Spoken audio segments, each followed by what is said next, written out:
have a bunch of martial artists who are operating at a relatively high level.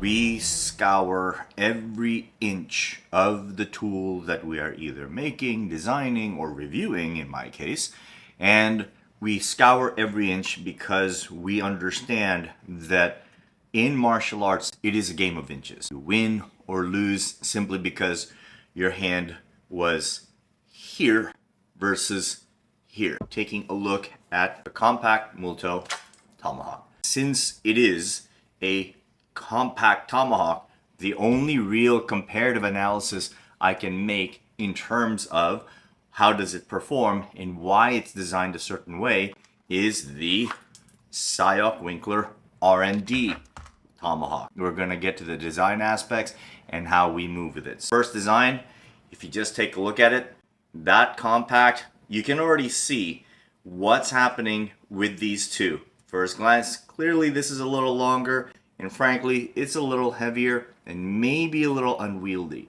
This one I've had for a little longer and I'm a little more used to, and frankly, I favor it a little bit. It may seem obvious that these two are similar. It may also seem obvious that depending on any sort of personal preferences, you may prefer one or the other. It may also seem obvious that the premise of this video is for me to just say, well, it comes down to personal preference. It's not that easy, especially when you have high-level martial artists not only designing it, not only creating it, but ultimately using it. A little background, everybody knows Tuhon Rafael Kayanan is a top Sayoc Kali Tactical Group instructor who is an instructor to Navy SEAL Team 6. Tirona is former military and law enforcement and has a substantial background not only in Kabbalah Serrata Eskrima but also in Silat. Damon Lusky, who forged this and contributed to the design of this compact, has an extensive background. Not only is he a practitioner of DeCuerdas Eskrima, he is also a second-degree Jiu-Jitsu black belt. You have a lot of martial artists who have very important input into the design of these two tomahawks. It's very important for me so that I can be of best service to you, my audience, and my subscribers to be able to speak as honestly as I can to these two spectacular tomahawks. First thing that stands out, if you notice, it has a tendency to lean forward. This is why in my first video dedicated to the compact, I mentioned that it behaves a lot like a kukri, meaning it likes to fall forward. So notice that it likes to lean forward almost at a 30-degree angle. It likes to come forward. Take note of the Tirona Damon Lusky design regarding this Multo compact. Although it looks like it takes an even more severe angle, I would say a 45-degree angle, something strange happens as you go up the multi-sectional gripping of the tomahawk compared to the compact. Notice, however, if I orient it this way, the handle that is closer to the head of the tomahawk for the Multo is relatively straight, whereas the handle of the compact is actually curved. This is an indicator of its use, but ultimately what contributes to its feel in the hand. If I go ahead and take the measure of the balance of the tomahawk, they're roughly at the same place, a little closer to the head of the tomahawk with the Sayoc Winkler R&D compact, whereas the Multo compact is slightly further away, ever so slightly. There is a relative thickness, increase in thickness in the compact R&D right around here. Whereas you don't necessarily see that in the full size Sayoc Winkler R&D. You also don't see that in the Compact Multo Tomahawk. It's relatively thin. The other thing that I want to point out from an ergonomic standpoint is that this bump here between these two are very different. This tomahawk, it's relatively pronounced right about here. so that if I want to start to come down, there's a bit of a stop. It's the opposite for the Multo Compact. Right about here, it actually wants to start to slip through. Part of it is because there's a little more space on this side, so that if I want to section all the way here, it actually starts to give a little more easily.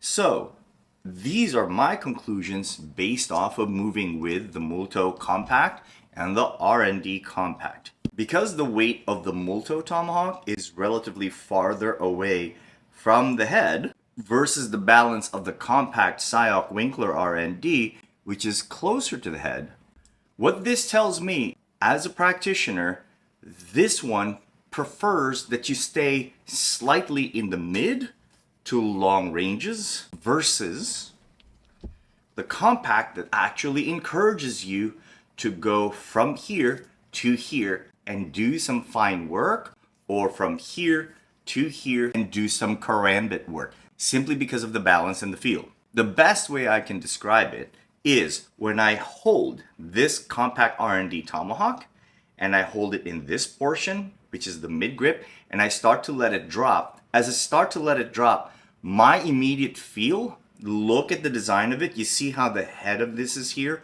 I mentioned this in one of my episodes where this is an absolutely ingenious weaponization. So what that means is that the compact, based on design from both Tuhon Rafael Kayanan and Master Smith Daniel Winkler, just based off of my inferences off of the design and my own personal practice, is that this is designed so that as I'm moving, I come to here and I can go into close quarters. This is the opposite. Once I'm here and I start to go in this position and I let this drop, once I let this drop here, since there's a little bit more space, just a touch more space, once it starts to come forward, notice that it doesn't have that same round head.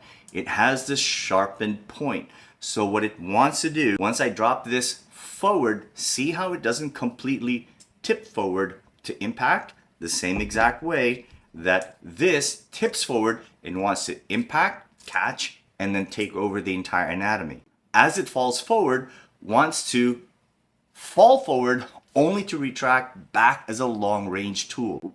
Part of what informs this design is the fact that Ray Tirona is a Cabala Cerrada practitioner. Damon is a DeCuerdas practitioner. Those styles prefer that they work close range, but with the stick being held in this grip.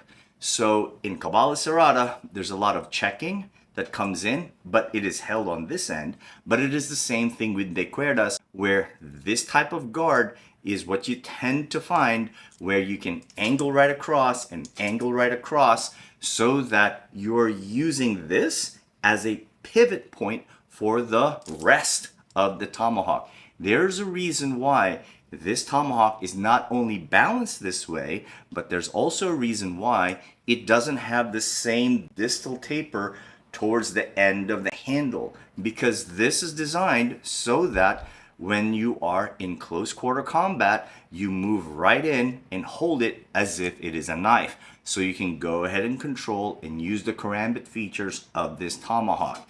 The Multo Tomahawk is designed so that once you are in this position, there is a tendency to turn it into a Cabala Cerrada tool, so that this is the heaviest part of the tomahawk. You're going to gravitate towards it, and since it is the heaviest, this becomes the fulcrum point for all of those attacks, which you do see in Cabala Cerrada and also in DeCuerdas. Frankly, it is an ingenious feature design. I'll have to move with it to see where I rank it in terms of my own personal preferences, but that type of intentionality in design is something that I really appreciate, especially since it is informed by the kind of martial arts that these designers and forgesmiths happen to have allowed to inform their work. So something I want you to really remember is, one, because the balance point is away from the handle, the Multo Compact wants you to go from here to this position. So once I'm here, I can pivot. I feel the weight in the handle. I pivot right across. Now I can do this type of abanico movement from this position, or I can figure eight. So I can disengage, figure eight, come around, And a lot of that is because the weight of the handle happens to be thicker here. At first, it will not feel intuitive that this is something that you're gonna like, but if you think about the background of these artists and designers who went ahead and designed these amazing tools, not only does it make perfect sense, it encourages me as a practitioner to explore even more deeply. I would say that the Multo Tomahawk in the compact version is a very educative tool, and I love having it in my arsenal right now. By the way, this is on loan from Lee Murray at Old Town Cutlery. I got a chance to interact with Old Town Cutlery when I was in Atlanta, Georgia at the Blade Show 2023. So Lee, thank you very much for the amazing customer service when I was there in 2023 with my girlfriend Robin, but also when you loaned me this amazing Multo Compact Tomahawk. It's absolutely amazing, and I really think that after this video you might have some people inquiring about this specific model. Thank you very much for letting me share. I really hope you enjoy this video. One of the advanced applications of the abanico technique in Filipino martial arts is to depart from the X pattern that is normally found